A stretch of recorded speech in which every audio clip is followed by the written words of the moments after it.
आंचल में आकाश के इस अंक में बात गर्भाशय के कैंसर के बारे में। आइए जानते हैं कि हमारा समाज इसके प्रति कितना संवेदनशील और खुद महिलाएं इसके बारे में कितनी जागरूक हैं।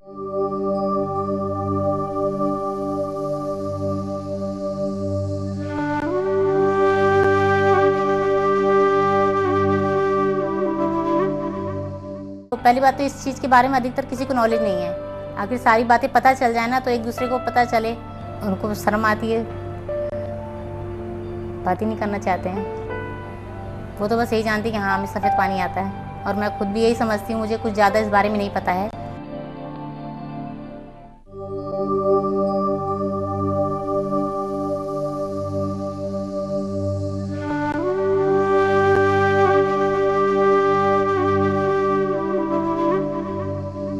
तो बहुत लोग कहा कि मतलब हॉस्पिटल जाके इस चीज़ का जांच करवा लो।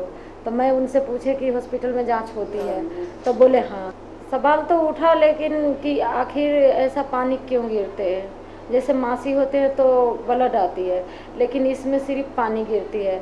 जैसे चावल उबल धो के रखते हैं ऐसा आता है। तो मतलब मैं कोशिश करी मतलब इलाज के लिए, लेकिन मैं गांव में थी तो गांव में हमारे लोग को हॉस्पिटल की कोई साधारण नहीं है। दरभंगा जिला में कोई साधारण नहीं है हॉस्पिटल की, है भी तो बहुत दूर जाना पड़ता है। तो हम लोग को आदमी और सास ससुर घर से बाहर निकलने नहीं देते थे। तो ये सब में मेरी सास कहती थी कि होता है ऐसा।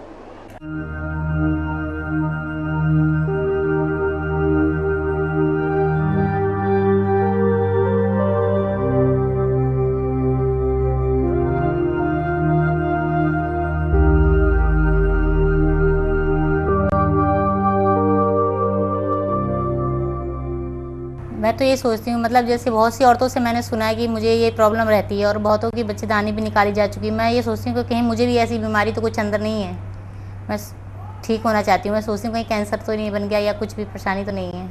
मैंने बहुतों से सुना है कि आखिर सफ़ेद पानी किसी को आता है तो उनकी बच्चेदानी निकाल दी जाती है, या बच्चे मतलब कैंसर हो सकता है, डर लगता है।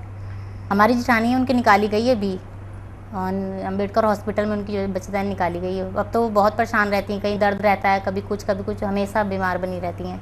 लेकिन अब वैसे होना नहीं चाहिए ऐसे बच्चेदानी। आखिर मान लो एक तो जैसे कि बच्चे कभी ना शादी हुई हो, बच्चे ना हुए तो दिक्कत मान सकते हैं कि भाई बच्चे नहीं होंगे तो लोग कहते हैं कि बच्चे के बिना ज़िंदगी अधूरी है, और बच्चे हो जाएँ उसके बाद आखिर निकल जाए, आखिर कोई प्रॉब्लम ना हो उससे तो कोई भी दिक्कत नहीं है। हम यहाँ मुंडका से आए हुए हैं। आदमी हमारा ईंट का काम करता है, हमको परेशानी थी, उसने बोला अपना इलाज कराओ, इसीलिए मैं यहाँ आया है। ब्लड मेरा बंद हो गया, पानी थोड़ा थोड़ा आता रहता है। ये हमें प्रोग्राम है, बस तबीयत ख़राब ऐसे ही रहती है। सिर में दर्द होता है, कमर में दर्द होता है, पेट में होना लगता है। अब हमारा वो दिक्कत महीना तो आने लगा, पानी वानी थोड़ा आता रहता है, और मेरे सिर में दर्द होता है, कमर में भी होता है, तो पैर टूटते रहते हैं।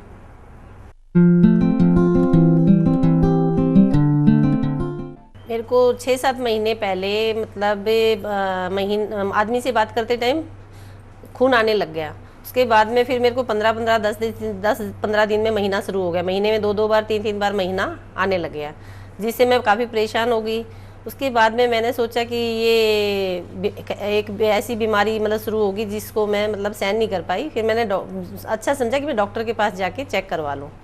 तो मैं डॉक्टर के पास गई, जिससे डॉक्टर ने मेरे को बोला कि भी आपको उन्होंने मेरे से पूछा कि आपको तकलीफ़ क्या है। मैंने उनको बताया कि मेरे 10 महीने में 2 बार 3 बार महीना आता है, और सफ़ेद पानी भी काफ़ी जाता है। तो डॉक्टर ने मेरे को वो चेकअप किया, तो उन्होंने बोला कि आपको मतलब एक पानी की जांच करेंगे, सफ़ेद पानी की जांच करेंगे, जिससे पता लगेगा कि आपको अंदर कैंसर तो नहीं है। हमें कुछ शक हो रहा है कि आपको कैंसर ना हो। तो उन्होंने मेरे को एक पानी की जांच की, स्लाइड बना के, वो फिर उसकी रिपोर्ट आई तो उसमें उनको शक हुआ कि मेरे को कैंसर है। तो फिर उन्होंने मेरे को एक जांच करने के लिए बोला कि ये कोई टुकड़े की जांच होएगी, आपको ये करवानी पड़ेगी। मैंने फिर वो जांच करवाई, जिससे उसकी रिपोर्ट के उसमें मेरी पूरी कैंसर की बीमारी बता दी कि कैंसर की बीमारी है। उसके बाद में डॉक्टर ने मेरे को ऑपरेशन के लिए एडवाइस कर दिया कि भी आपको इस कैंसर की स्टेज है, फर्स्ट स्टेज है, आपको ऑपरेशन करवाना पड़ेगा, बच्चादानी आपकी निकाल देंगे, बच्चादानी के मुंह पे कैंसर है। मैंने फिर उसके लिए मैं तैयार होगी, मैंने सारी जांचें वांचें करवा ली और फिर बोल दिया कि भी ऑपरेशन करवाने के लिए मैं तैयार हूँ। मेरा ऑपरेशन भी हो गया उसके बाद में फिर उन्होंने वो ऑपरेशन जो किया था, बच्चादानी निकाली थी, उसको टेस्ट के लिए भेज दिया कि भी इससे पता लग जाएगा कि आपकी बच्चादानी के अंदर वो कैंसर कितना फैला हुआ है। तो उसमें फिर डॉक्टर ने मेरे को मतलब रिपोर्ट आने के बाद फिर उसकी जांच से जब आ गई तो उसने डॉक्टर ने बोला कि इसमें ना रेडियोथेरेपी लगेगी, कोई जांच लगेंगी, किरणों की सेक होएगी। तो मैंने वो फिर सेक करवाई, जिससे वो सेक लगने से मेरे बच्चा वो जो कैंसर था वो काफ़ी फैल गया। और फैलने के बाद में आज मेरी कंडीशन इतनी ख़राब है कि मैं घर में मतलब बदबू आने लगी, पानी भी आने लग गया, और मेरी हालत इतनी ख़राब होती जा रही है कि मेरे घर में बच्चों के साथ में रहना दूभर हो गया। तो मैं बहुत परेशान हूँ आज के दिन कि कैंसर की बीमारी से।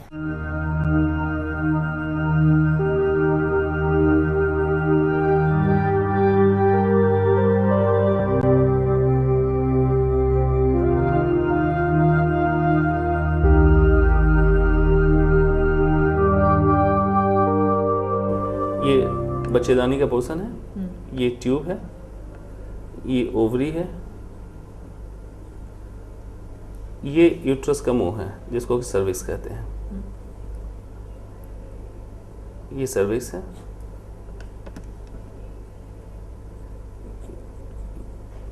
Vagina, uterus, ovary, tube. Cervical cancer इस जगह पे होता है, इस एरिया को अफेक्ट करता है। इस जगह पे कैंसर जो होता है उसको यूट्राइन कैंसर कहते हैं, इस एरिया को वेजाइनल कैंसर कहते हैं, यहाँ पे ओवरी का कैंसर होता है। जो आम बीमारियों के लिए बच्चेदानी निकाली जाती है, इस तरह से सिर्फ बच्चेदानी का हिस्सा निकाला जाता है। जो कैंसर के लिए बच्चेदानी निकाली जाती है उसमें वेजाइना का भी थोड़ा पोर्शन निकलता है, यूट्रस, ओवरी निकल जाती हैं, और साथ में लिम्फ ग्लैंड्स होती हैं, ये भी निकाले जाते हैं। तो कैंसर की सर्जरी हर समय रेडिकल सर्जरी होती है, बहुत मार्जिन लेके निकाला जाता है, जो आम सर्जरी से डिफरेंट है। ठीक, ओवरी का काम क्या है, हर मंथ इधर लेफ्ट या राइट से एक एग निकलेगा, सिंगल, ये कैप्चर हो जाएगा, इसको कहते हैं ट्यूब। इसके अंदर ट्यूब के थ्रू होके यहाँ के रुक जाएगा। अगर उसी समय फीमेल का इंटरकोर्स होता है, स्पर्म यहाँ आता है तो बच्चा हो जाएगा, नहीं आता तो डिस्कार्ड हो जाता है विद द मेंस्ट्रुअल साइकिल। ठीक, तो ये जो ओवरी है जब सर्जरी करते हैं तो नॉर्मल नॉन कैंसर की जब सर्जरी की जाती है तो ओवरी को छोड़ दिया जाता है इंटैक्ट बॉडी के अंदर, यूट्रस निकाल दिया, फिर जो वेजाइना का पोर्शन ये हुआ इसको स्टिच कर दिया। तो पेशेंट का सेक्सुअल लाइफ इंटैक्ट रहा इधर से, ओवरी है तो हार्मोन्स इंटैक्ट रहे, तो जो मेनोपॉज के सिम्टम्स आते हैं ओवरी की वजह से आते हैं, ये भी नहीं हुआ। लेकिन कैंसर की अगर सर्जरी करनी होती है तो हमें ओवरी निकालना होता है, ये कंप्लीट, ये जिससे पेशेंट को मेनोपॉज के सिम्टम्स आते हैं। मान लो 35 साल 40 साल की एज में है, मेनोपॉज नहीं हो, बंद हो जाएगा। महीना तो ऐसे भी बंद है, महीना तो यूट्रस निकल गया तो बंद ही हो जाएगा। लेकिन जो हार्मोन्स होते हैं बॉडी के अंदर, जैसे देखो ओल्ड एज में ऑटोमेटिकली फीमेल चाहे कितनी भी जॉब में हो, कुछ हो, एक लिथार्जिक, थकान सी हो रही है, इंटरेस्ट नहीं है लाइफ में, ये हार्मोन्स के कारण होता है। उपचार भी सही जगह से। एग्जैक्टली, बहुत इंपॉर्टेंट मैसेज है ये, बहुत इंपॉर्टेंट मैसेज है। सिर्फ बच्चेदानी निकालना इलाज नहीं है। बहुत सारे केसेज ऐसे आते हैं कैंसर सर्विक्स के जिसमें कि बच्चेदानी निकालने की जरूरत नहीं है, रेडिएशन से हम इलाज कराते हैं, ऊपर से बिजली की सिकाई दी, अंदर से बिजली की सिकाई दी, क्योर हो गया पेशेंट। तो ये प्रॉपर ऑन्कोलॉजी से डिसाइड करवाए कि इसमें क्या करना चाहिए, सर्जरी करो या ना करो, कीमोथेरेपी दो। देखिए, किसी भी तरह की जो तकलीफ हो गायनिक रिलेटेड, या स्राव का आना, या ब्लीडिंग होना, या महीने में 2-3 बार ब्लीडिंग का हो जाना, या संबंध करते समय ब्लीडिंग होना, ऐसे लक्षण को आसानी से न लें। उसके लिए आप अपने गायनेकोलॉजिस्ट को दिखाएं, जांच कराएं, लेकिन सर्जरी, किसी भी तरह की सर्जरी की हड़बड़ी ना करें। बिना पूरी तरह जांच हुए, बिना बीमारी का पक्का पता चले हुए सर्जरी ना कराएं, क्योंकि एक बार की अधूरी सर्जरी पूरे रिजल्ट, पूरे आउटकम को, जो कैंसर ट्रीटमेंट का आउटकम है उसको अफेक्ट करता है। इसलिए मेरा मैसेज ये है कि सर्जरी के लिए हड़बड़ी ना करें, बीमारी का पूरा पता करें। और ख़ास बात यह है कि कैंसर के अलावा जितनी गायनेकोलॉजिकल प्रॉब्लम होती है उसमें मैक्सिमम का इलाज दवाइयों से संभव है, इसलिए हर बीमारी का इलाज सर्जरी नहीं है। सेकेंड इंपॉर्टेंट है कि उनसे पूछो, डॉक्टर से डिस्कस करो कि डॉक्टर साहब आप यूट्रस निकाले किस लिए, क्या प्रॉब्लम, इसके बिना इलाज है, या मुझे कैंसर है, ये नॉन कैंसर है तो क्या उसका इलाज दवाइयों से संभव है। क्योंकि 90% गायनिक की जो प्रॉब्लम है अदर देन कैंसर, उसका इलाज दवाइयों से होता है।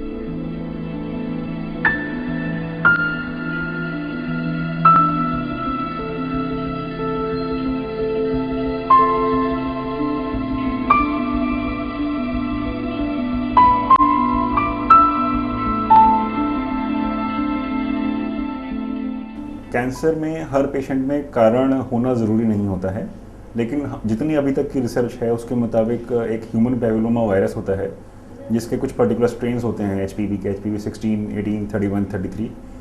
ये वायरस अक्सर करके कैंसर पेशेंट्स के गर्भाशय में पाए जाते हैं।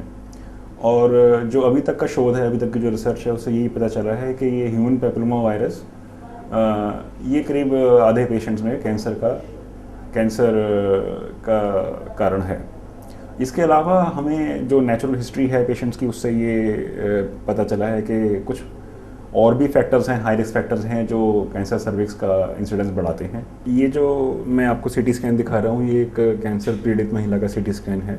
इनको स्टेज 3 सर्विक्स कैंसर था। हमने इनका CT स्कैन किया है और उस CT स्कैन के ऊपर हम लोग रेडियोथेरेपी प्लानिंग करके इनको रेडिएशन देंगे 5 हफ्ते तक। तो इस हिस्से में देखिए, यहाँ पर ये कैंसर पाया जाता है। ये बच्चेदानी का, हाँ, ये बच्चेदानी का मुंह है, इसको सर्विक्स बोलते हैं। और ये पूरा एरिया आप यहाँ देखेंगे, ऐसे हमें ये ट्रीट करना होता है। तो इस पूरे एरिया को ट्रीट करने के लिए हम लोग इसमें रेडिएशन प्लानिंग करते हैं और डेली 5 हफ्ते तक ये ट्रीटमेंट चलता है। इसको हम लीनियर एक्सेलेरेटर पे यानी कि 6 MV फोटॉन्स पे रेडियोथेरेपी से ट्रीट करते हैं डेली 5 हफ्ते तक। और उसके बाद 2 या 3 सिटिंग्स हम लोग इंटरनल रेडिएशन की भी देते हैं, जिसको कि ब्रेकीथेरेपी बोला जाता है। ये कैंसर सिर्फ रेडिएशन से और साथ में कीमोथेरेपी भी यदि ऐड कर दी जाए तो रेडियोथेरेपी प्लस कीमोथेरेपी से क्यूरेटिव है। काफ़ी अच्छे रिजल्ट्स हैं स्टेज 1, स्टेज 2 में, और स्टेज 3, स्टेज 4 में भी अच्छे रिजल्ट्स हैं। तो ये पूरा हिस्सा हम ट्रीट करते हैं रेडिएशन की किरणों से, और साथ में हर हफ्ते में एक बार कीमोथेरेपी देते हैं। सर्विक्स कैंसर के लिए जो सर्जरी की जाती है वो यूजुअली स्टेज 1 या स्टेज 2 में ही की जा सकती है। उसके बाद सर्जरी की ज़रूरत नहीं है। यदि स्टेज 3 या स्टेज 4 ट्यूमर है तो सिर्फ रेडिएशन से ही ठीक किया जाना चाहिए। और यदि स्टेज 1 या स्टेज 2 है तो भी पेशेंट चाहें तो बच्चेदानी ना निकलवाए, रेडियोथेरेपी से भी सेम इलाज किया जा सकता है। और दूसरी बात, यदि बच्चेदानी निकालने की नौबत आती भी है, यदि आप सर्जरी करवाते भी हैं, तो भी उसके बाद ऐसा कुछ साइड इफेक्ट नहीं आता है।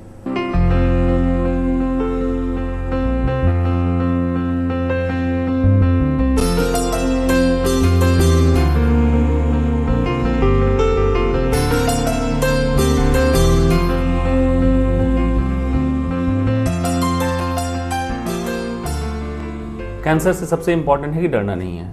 आम बीमारियों की तरह कैंसर भी एक बीमारी है। इसका सबसे बड़ा दोस्त है जागरूकता की कमी, अशिक्षा। वो कैंसर को बढ़ा देता है। देखिए, सरकार की तरफ से जागरूकता का पूरा प्रयास किया जा रहा है। इवन गवर्नमेंट तो प्राइवेट हॉस्पिटल्स को भी इंक्लूड कर रही है कि स्क्रीनिंग टेस्ट कराओ, पैप टेस्ट कराओ। हर जगह से गवर्नमेंट का काफ़ी फंड आ रहा है इस पर। Cancer control programme of India है, बहुत सारे फंड हैं। हम लोग भी प्राइवेट हॉस्पिटल की तरफ से काफ़ी सारे कैंप्स करते हैं, कैंसर अवेयरनेस स्क्रीनिंग कैंप्स कर रहे हैं।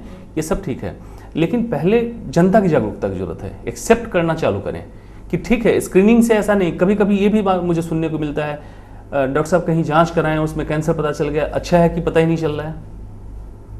तो ये तो जागरूकता की कमी है। अर्ली स्टेज में पता चल रहा है तो एक आम बीमारी की तरह इसका इलाज हो जाएगा, ये क्योर हो जाएगा।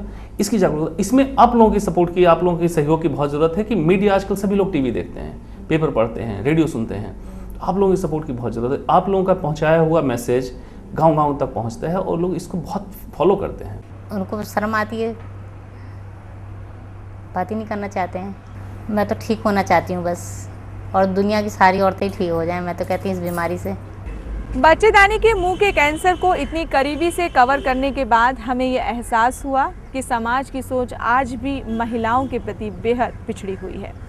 कहीं ना कहीं खुद महिलाएं भी इसके लिए जिम्मेदार हैं। उन्हें अपना कदम चौखट से बाहर निकालकर अपनी चुप्पी तोड़नी होगी, तब शायद तस्वीर थोड़ी बेहतर हो। उम्मीद है कि हमारा ये अंक आपको ज़रूर पसंद आया होगा। तो आज के अंक के लिए फ़िलहाल इतना ही। नमस्कार।